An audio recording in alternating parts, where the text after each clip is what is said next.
अतिशय प्रचंड आहे आणि या भौतिक प्रगतीमध्ये माणसांना आपल्या हाती काही न लागल्यामुळे ताणतणावात जातात आणि त्या ताणतणावामुळे काही व्यक्ती अंमली पदार्थांच्या आदी होतात। असे अंमली पदार्थ स्वतः घेणे किंवा आपल्या आजूबाजूला कोणी घेत असेल, मित्रपरिवारामध्ये कोणी घेत असेल तर त्याला आपण बचाव केला पाहिजे, त्याला त्यापासून दूर ठेवलं पाहिजे। आज महाराष्ट्रामध्ये आपण दररोज वर्तमानपत्रामध्ये बातम्या वाचतो, प्रत्येक जिल्ह्यामध्ये नकारोड नावाचे एक अंमली पदार्थ त्याचे साठे मोठ्या प्रमाणामध्ये आढळत आहे, कंपन्या आढळत आहेत आणि त्याच्या विरोधात मोठ्या प्रमाणामध्ये कारवाई सुरू आहे। मोस्टली जे हाय प्रोफाईल लोक आहेत त्याच्यामध्ये पुणे शहरामध्ये IT इंजिनियर्स असतील किंवा ज्यांचं उत्पन्न कमाई किंवा आर्थिक संपत्ती प्रचंड प्रमाणामध्ये असेच लोक यामध्ये जास्त गुंतलेले।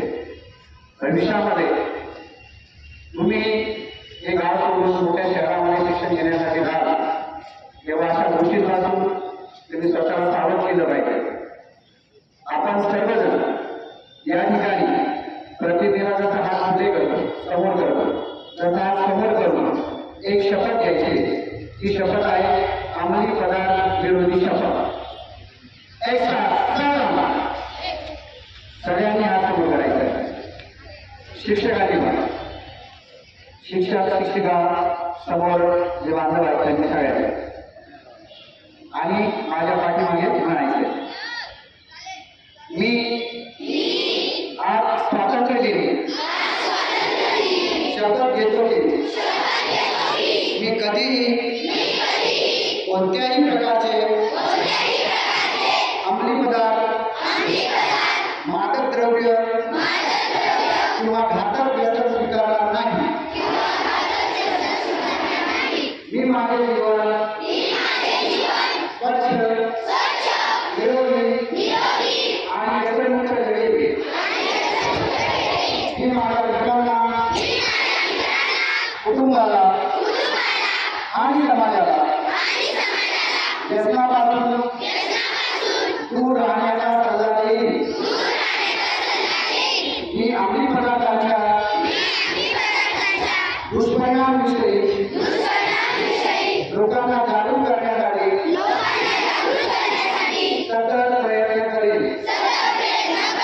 मी माझ्या परिसरात, शाळेत, महाविद्यालयात किंवा कार्यस्थळी ड्रग्जचा प्रसार होऊ देणार नाही। व्यसनाच्या आहारी गेलेल्या लोकांना मदत करून त्यांना नव्या आयुष्याची संधी देईल। मी ठाम निर्धार करतो की ड्रग्जमुक्त भारत हा आपला सामूहिक संकल्प आहे। मी माझ्या प्रत्येक कृतीतून, प्रत्येक शब्दातून आणि प्रत्येक प्रयत्नातून या मोहिमेला बळ देईन। मी इतरांना प्रेरित करून